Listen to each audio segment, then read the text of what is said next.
Bonjour à tous, bonjour à toutes. Merci d'être avec nous ce midi pour le webinaire concernant l'opération Amasada. Donc, dans un premier temps, je vais me présenter. Je suis Axel, donc une des deux analystes en charge du dossier. Et je vais être avec vous pour vous introduire cette présentation et puis par la suite pour répondre aux questions qui seront plutôt d'ordre technique ou financière. Donc, on est ensemble pour une petite demi-heure et la première partie, je vais la laisser au porteur de projet afin qu'il se présente à vous, qu'il vous présente son opération et puis je reprendrai la parole si besoin et si des questions viennent. Voilà, donc je laisse la parole à notre porteur de projet de l'opération Amasada. Oui, bonjour à vous. Merci Axel pour la mise en lumière et la présentation de l'opération.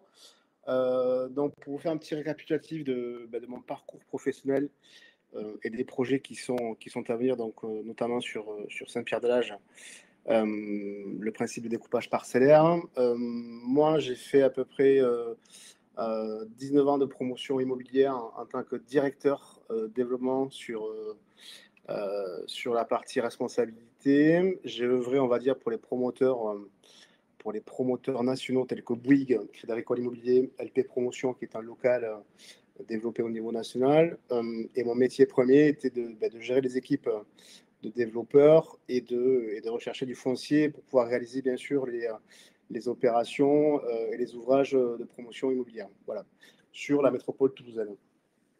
Au fil de ma carrière, j'ai pu développer bien sûr un réseau, m'acquitter de certaines relations sérieuses et de confiance. Et aujourd'hui, à l'issue de mes 45 ans, j'ai décidé de faire des petites opérations de découpage parcellaire avec un principe bien établi, à savoir un process et un schéma que je souhaite réitérer dans toutes les opérations.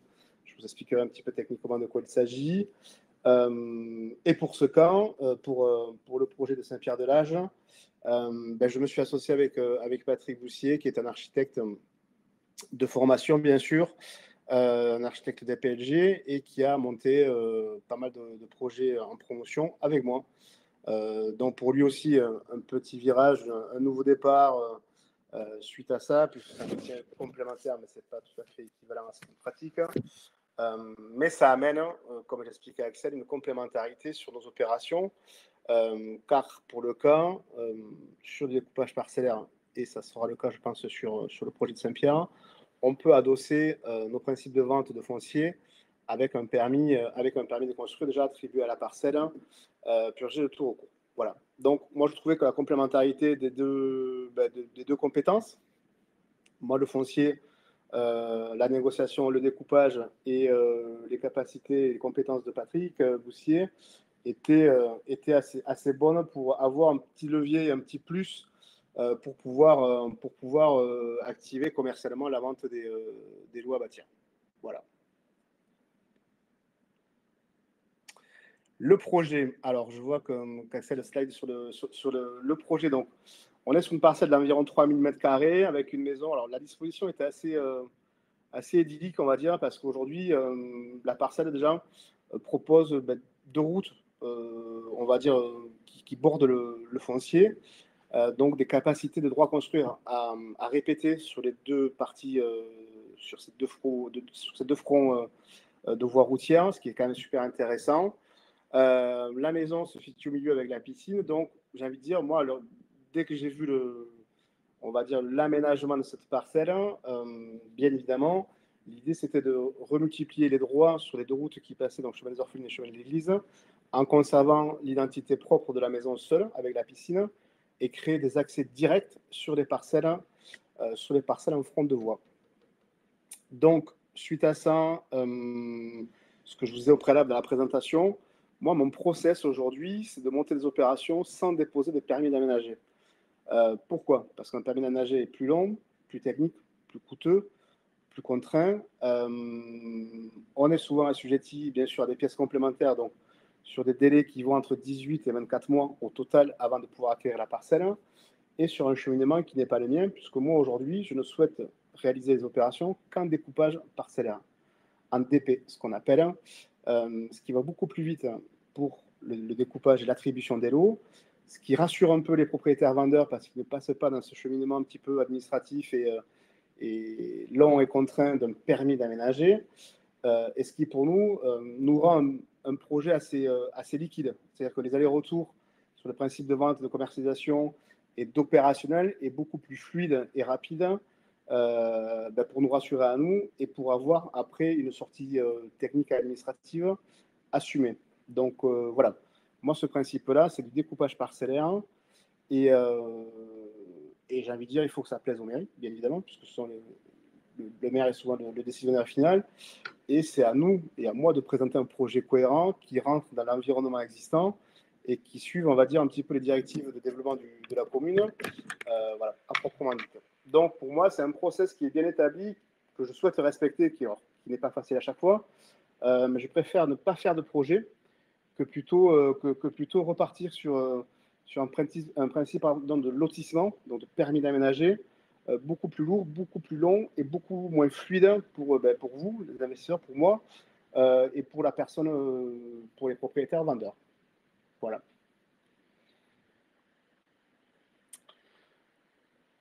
Voilà, mais écoutez, la slide éclaire bien cela. Alors, effectivement, ce principe de découpage, second, on va dire, second prisme que je m'impose aussi, entre guillemets, parce que s'imposer les choses, c'est bien, mais il faut pouvoir les faire respecter. Second prisme, c'est qu'on vende de suite le lot bâti sur la parcelle existante. Ça veut dire qu'on a quand même cette capacité à pouvoir assumer et à assurer ce qui est bâti, une rentrée de trésorerie beaucoup plus rapide et efficiente, et rassurer encore une fois, nous, déjà pour commencer, nos investisseurs et par la suite le déroulement de l'opération. Pourquoi ça? Parce qu'aujourd'hui, une vente classique, entre guillemets, une revente, est sur un délai de 3, 4, 6 mois, on va dire, alors que les dépôts de permis pour les lots à bâtir, c'est minimum, on va dire, une actabilité sur 6, 7 mois. Donc c'est un petit peu plus long. Les permis à construire sont un petit peu plus longs à acquérir avec les mairies. Donc on s'impose, encore une fois, je m'impose cette garantie de revente du foncier bâti sur l'opération qui vient vite rééquilibrer la ligne de crédit, la sûreté de l'opération et le déroulement pour après la revente des lots à bâtir par la suite. Voilà. Alors, là, pour le cas précisément, le slide, effectivement, alors, je vais éclairer le slide puisque les chiffres sont parlants aussi. On a 2 réservations de lots à bâtir plus la maison, ce qui nous fait aujourd'hui quasiment 75% des lots commercialisés et 71% de chiffre d'affaires estimé assuré. Voilà.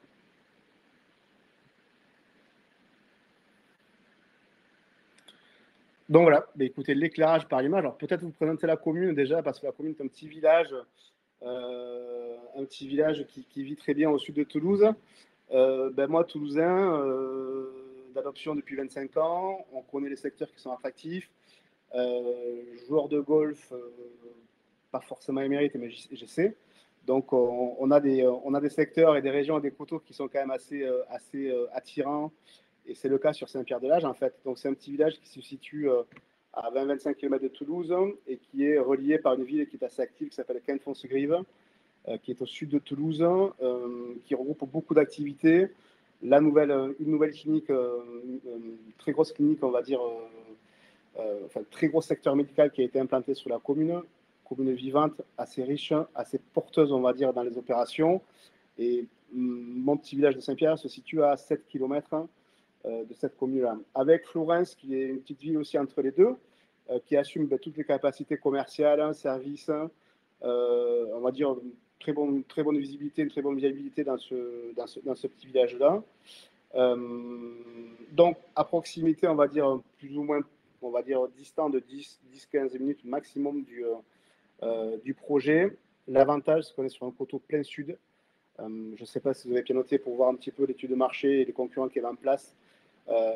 J'ai des concurrents qui sont beaucoup plus chers que nous et qui sont plein nord, avec une pente à hauteur, une déclivité de 15% à peu près.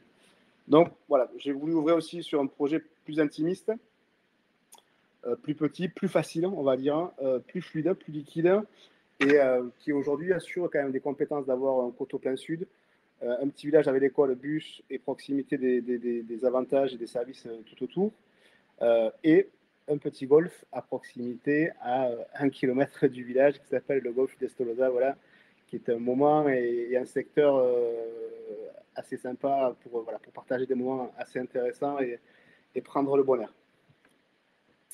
Moi, ce que je peux vous décrire sur l'opération, vous voyez un peu mon schéma de description. Donc, foncier un petit peu en trapèze, avec les deux routes qui passent de part et d'autre. De suite, moi, réflexion, clac, ça m'a fait tilt. On va dire, voilà, on va créer les accès directement sur les parcelles futures à venir et conserver l'accès de la maison qui existe aujourd'hui avec une indépendance et sa piscine conservée aussi sur le bas de la parcelle. Techniquement, rien de complexe, à part un petit peu de pente sur le côté des lots A et B, mais c'est maîtrisé, ça sera simplement du terrassement à prévoir qui n'est pas très influent ou impactant sur le prix des constructions. Et la petite info, aujourd'hui, donc maison pré-commercialisée, le lot C et D également. Voilà, voilà. Qu'est-ce que je peux vous dire après sur le projet en soi?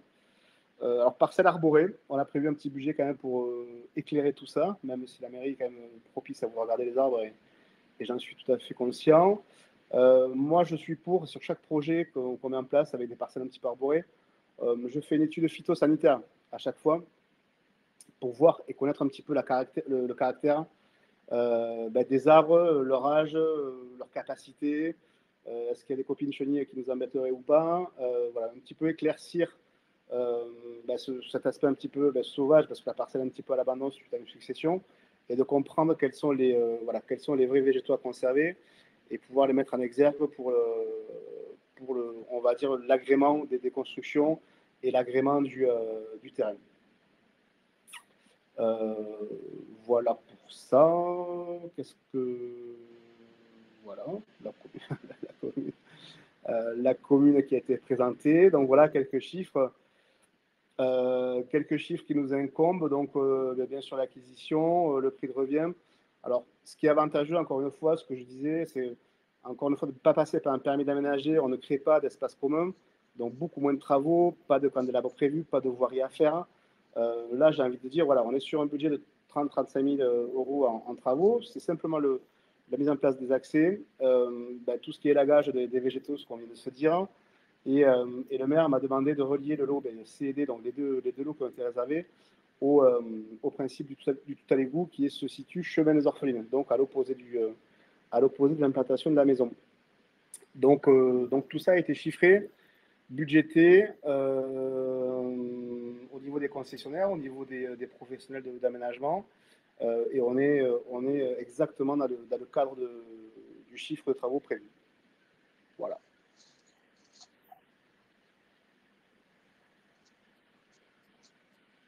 Voilà. tout ça pour reprendre les quelques chiffres dont on évoquait ensemble, pardon. Voilà. Le résumé est assez réaliste et complètement réaliste. Et après, voilà, je vous laisse le soin. J'espère avoir un petit peu éclairé vos différentes questions ou votre approche, on va dire, sur le sujet. Connaître un petit peu qui était l'opérateur, ce qui est important aussi, mon chemin parcouru, le principe de l'association et comment je vois après la prescription sur les opérations et comprendre vraiment, c'est un peu atypique. Voilà. Le titre de marchand de biens, je ne veux pas le galvauder, mais on va dire, on fait de l'optimisation foncière avec surtout des projets fluides, rapides, qui plaisent aux mairies et qui sont efficaces dans leur finalité. Voilà, c'est très très important. Et quand je dis le mot rapide, tout est à prendre à hauteur, bien sûr, de notre métier. Mais pour moi, voilà, porter un projet sur 6 mois, 1 an, ça me paraît très très rapide au vu de tout ce qui se passe, surtout dans ce marasme un petit peu aujourd'hui du marché immobilier. Voilà. On va peut-être laisser les questions venir. J'ai l'impression qu'on a une question. Voilà, on a une demande de précision sur les lots qui seraient pré-commercialisés. Donc, la question, c'est sans condition suspensive, une date prévue de réitération par acte authentique. Oui, c'est ça. Enfin, la condition suspensive, c'est d'avoir le permis quand même, bien évidemment. Il y a des conditions d'obtention du permis, parce qu'ils ne vont pas en faire un champ de patates, bien évidemment. l'obtention du permis et un financement validé au préalable déjà à la signature du contrat de réservation. Il y a une très forte, on va dire, il y a une très forte expertise sur le profil, les démarches qui ont été faites par les, par les futurs propriétaires. Donc c'est quand même un budget validé. Et bien sûr, la seule condition, c'est obtenir le permis de construire de la maison. Voilà, le premier lot commercialisé étant la maison avec piscine, où celui-là n'a pas de conditions suspensives. Voilà, ça reste. Voilà, on parle vraiment des 2 lots suivants. Hein. Et l'offre de prêt a été obtenue, a été validée. Voilà. Est-ce qu'il y aurait d'autres questions? Je vois le chat. Le taux d'intérêt payé de 11% est sur 12 mois. Alors, oui. Je reviens à la slide concernée. 18, pardon. J'ai Gaëtan qui est en train d'écrire, je vais attendre.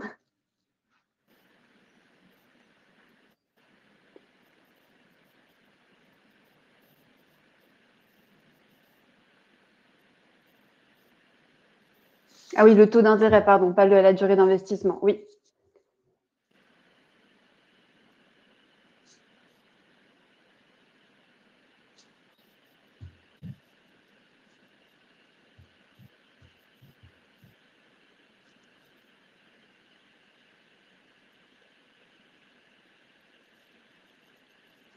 Est-ce qu'il y aurait d'autres questions? On va attendre un petit peu si d'autres questions viennent. Je reviens sur les premières slides que j'avais passées rapidement. Peut-être développer sur les garanties du projet. On n'a pas encore détaillé. Donc, 2 cautions personnelles et solidaires hein, de l'associé président de la société et donc de l'associé directeur général qui vous ont été présentés au début de ce webinaire. Et une hypothèque en premier rang, donc sur les parcelles 45, 221 et 222, qui sont finalement les parcelles d'origine hein, du projet. Oui. Voilà, parce que du coup, on ne va pas faire de confusion entre les parcelles en création et donc celles qui sont d'origine, mais l'hypothèque concerne bien de toute façon la totalité du foncier. Oui, bien sûr. Alors, je vois Gaëtan poser une question sur la précom, c'est ça? Pour répondre à Gaëtan, peut-être, donc la réitération par acte identique est prévue fin d'année. Donc on a prévu une activité pour le mois de décembre. Ils sont déjà en train de travailler, on va dire, les permis de construire avec les constructeurs ou les architectes. C'est très favorable et positif parce qu'en fait, aujourd'hui, on a 2 profils qui ont droit au prêt à taux zéro, mais sur leur intériorité, il fallait qu'ils actent les 2 avant la fin d'année. Sinon, les droits étaient perdus par rapport à leur rémunération et par rapport aux droits qui étaient imposés par le prêt à taux zéro. Donc aujourd'hui, on a 2 exemples de futurs acquéreurs qui sont dans la plaque au niveau, on va dire, au niveau acquisition rapide et dépôt de permis rapide. Et donc, actabilité du foncier rapide. Je ne sais pas, peut-être, je pense avoir répondu à vos questions, Gaëtan, si c'était votre sujet. C'était une question qui avait été posée. Oui, en fait, on avait répondu partiellement. C'était la première sur la pré-commercialisation, du coup. Mais je pense que c'était ça la question.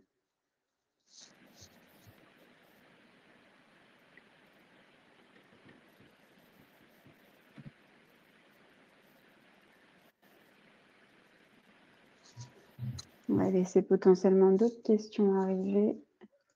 Je reviens sur les caractéristiques du financement.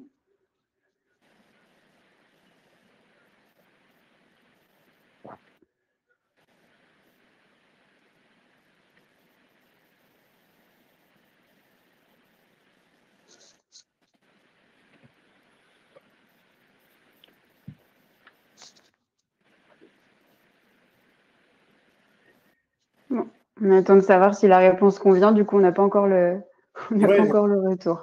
Bien sûr, bien sûr, bien sûr.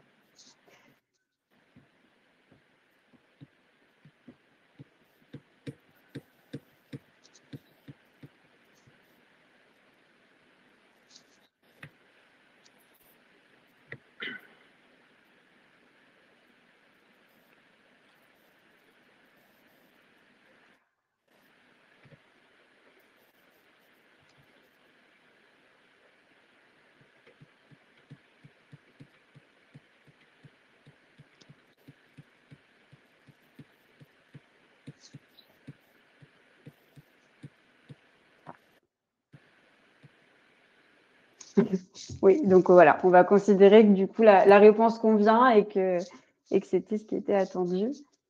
On se laisse encore un petit temps peut-être pour d'autres questions. Est-ce que vous, Alexandre, vous voyez des choses à ajouter sur la présentation de votre opération? Est-ce qu'il y avait des choses sur lesquelles j'ai passé les slides un petit peu vite, peut-être? Bah, pour refaire un point peut-être plus précis sur l'opération de découpage, alors, je vous laisse peut-être répondre, Axel, si Sylvia vous a posé Euh, la question. L'échéance. Ah, remboursement à vous. Oui, voilà, c'est ça. Bah, du coup, Gaëtan a répondu au fur et à mesure de la commercialisation, du coup. Finalement, on s'est laissé 18 mois pour être un petit peu large sur l'opération, pour se laisser le temps de commercialiser l'ensemble de l'opération. Ouais, complètement. En fait, pour moi, après de ma partie, alors, je ne parle pas de la partie investisseur ou positionnement de votre part, c'est simplement techniquement, on se met un petit peu de largesse parce que les mairies on a en plus en pleine élection municipale l'année prochaine. Donc, je ne vous dis pas un petit peu le bazar qu'il va y avoir au mois de mars, mais voilà, sur les petits villages comme ça, c'est souvent le même maire qui repasse et c'est souvent des connaissances de villages, on va dire, de l'entreprise personnelle. Enfin, tout le monde peut connaître entre soi. Donc, il n'y aura pas trop de complexité par la suite par rapport aux élections municipales. Mais en fait, voilà, tout ça pour dire, on se laisse un peu de largesse sur le déroulé de l'opération pour pouvoir avoir la capacité pour obtenir les permis de construire. Et par la suite, reproposer l'actabilité suite au permis. Et on sait que certaines communes, certaines métropoles ou communautés de communes sont assez pointues et assez précises pour la demande de pièces complémentaires.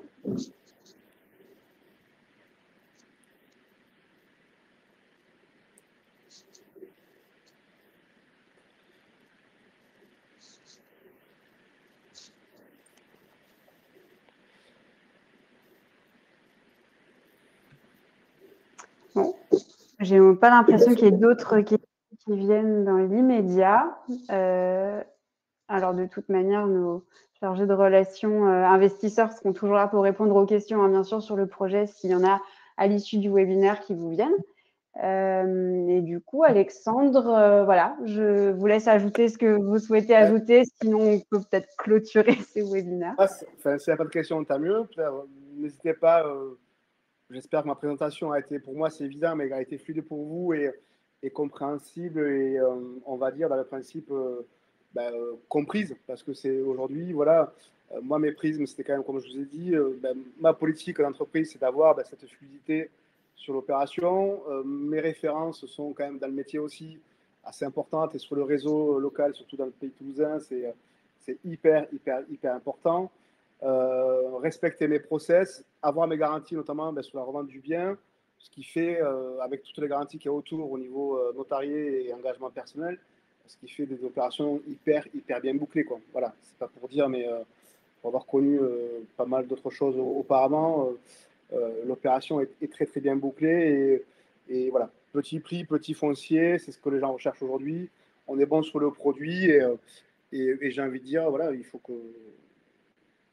voilà, ça va bien se passer. J'en suis persuadé et j'ose espérer que voilà, le message est passé pour vous en tous les cas. Merci beaucoup. Je vais laisser Gaëtan finir d'écrire. J'ai l'impression qu'il écrit quelque chose dans le chat.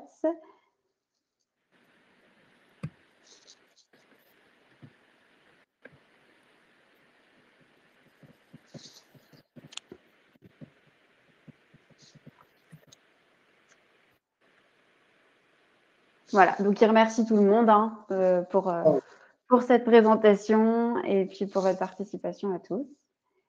Et merci du coup, Monsieur Riscasi, pour votre intervention et pour les détails sur cette opération.